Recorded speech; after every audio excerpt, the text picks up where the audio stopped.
یہ کہانی ہے ان دو بچوں کی جنہوں نے CIA کے سارے سسٹم کو ہیک کر کے امریکہ جیسی سپر پاور کو تگنی کا ناچ نچا دیا تھا۔ جان برینن کو ایک ان نون نمبر سے کال آتی ہے جس نے جان کو بتایا کہ اس نے CIA کے سارے سسٹم کو ہیک کر لیا ہے۔ لیکن جان برینن اس وقت دنیا کی سب سے پاورفل انٹیلیجنس ایجنسی CIA کے ڈائریکٹر تھے، جن کو فون کرنا تو دور کی بات، ان کا پرسنل موبائل نمبر جاننا بھی ایک بہت بڑی بات ہے۔ اس کال کو پرینک کال سمجھا جاتا اگر یہ کسی عام انسان کو کی جاتی۔ وہ بچے کون تھے اور انہوں نے کیوں اور کیسے یہ کارنامہ انجام دیا تھا؟ ناظرین، جب کالر سے اس کی ڈیمانڈ پوچھی جاتی ہے تو وہ کہتا ہے کہ امریکہ مڈل ایسٹ خصوصاً فلسطین میں حملے بند کرے اور دنیا کو پرامن رہنے دے۔ یہ ہیکنگ CIA سمیت امریکہ کو کیا نقصان پہنچا رہی تھی، اس کا آئیڈیا آپ کو ویڈیو میں آگے چل کے ہو جائے گا۔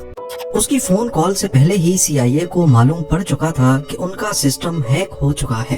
آپ کو یہاں بتاتے چلیں کہ CIA کے ایجنٹس صرف اسی میں اپنی ہار مانتے ہیں اگر ان کی صرف آئیڈینٹی ڈسکلوز ہو جائے، اور کیونکہ ایک بچے نے اتنی بڑی انٹیلیجنس ایجنسی کو ہیک کیا تھا تو یہ CIA کے لیے کافی شرم کا مقام تھا۔ انویسٹیگیشن اسٹارٹ ہوئی تو معلوم پڑا کہ یہ کال امریکہ سے میلوں دور انگلینڈ کے شہر لیسٹر شائر سے ایک 15 سال کے بچے نے کی تھی۔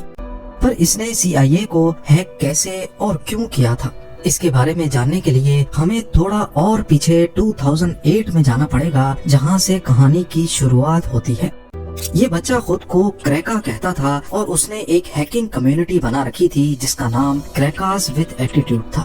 2008 میں امریکہ کی اسٹیٹ ورجینیا میں ایک دوسرا لڑکا تھا جس کی پہچان ڈیفالٹ کے نام سے ہوتی ہے، اور یہ ویڈیو گیمز کا بہت شوقین تھا، یعنی کہ وہ چیٹس بناتا تھا۔ اس نے ویڈیو گیمز میں جیتنے کے لیے گیمز کی پروگرامنگ میں گھس کر کچھ چینجز کرنا شروع کر دی۔ وہ چیزوں کو اپنے حساب سے چلانے لگا اور یہ سب کچھ اس نے انٹرنیٹ سے ہی سیکھا تھا۔ وہ آن لائن گیمز جیسا کہ کاؤنٹر اسٹرائک کو اپنے حساب سے تبدیل کرتا اور اس کے رولز کو چینج کر کے بڑی آسانی سے گیم جیت جاتا تھا۔ ڈیفالٹ نامی لڑکے کو اس سب کی انسپریشن انونیمس نامی ہیکنگ گروپ سے ملی تھی جو کہ 2008 میں کافی فیمس ہو چکا تھا۔ یہ گروپ اپنی آواز اٹھانے کے لیے بڑی بڑی ویب سائٹس ہیک کرتا اور ان پر اپنی مرضی کا میسج لکھ دیتا تھا۔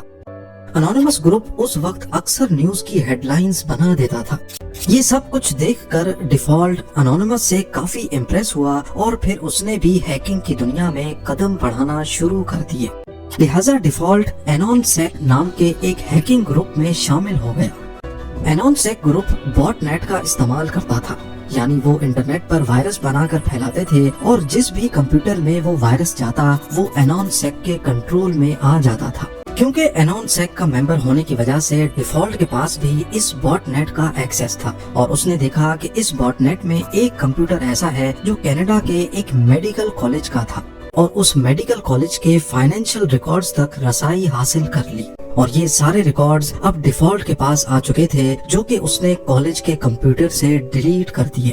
اس کی وجہ سے میڈیکل کالج کا سارا نظام دھرم بھرم ہو گیا۔